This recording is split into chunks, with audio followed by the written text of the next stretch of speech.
asalaamaaleykum wa rahmatullahi taala wa barakatuhu mbokki jullit yi mbokki taalibe yi ginnaaw bañ leen nuyoo bu baax a baax di leen ziara di ñaanal Serigne Mountakha Mbacké mu yàgg fi lool tànd ak wér. Serigne Cheikh mu Serigne Abdoul Khadir Mbacké moo woote ab santaane boo nga xamante ni ñoo ngi ci woo mboolem mbokki taalibe yëpp rawat na ay ndongoom waaye tamit képp ko nga xamante ni bàyyeekoo nga si daal di rek ñoo ngi la ci woo ci santaane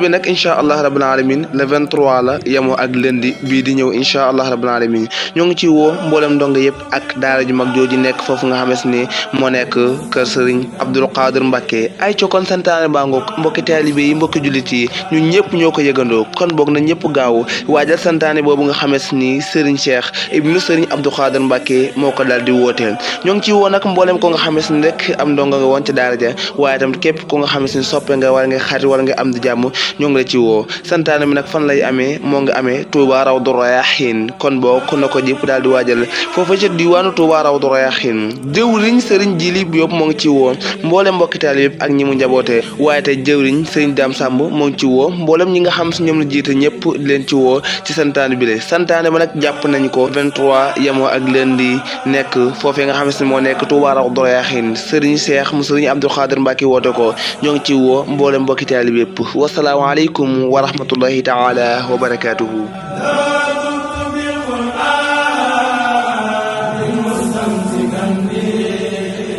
من كل الإمام الخديم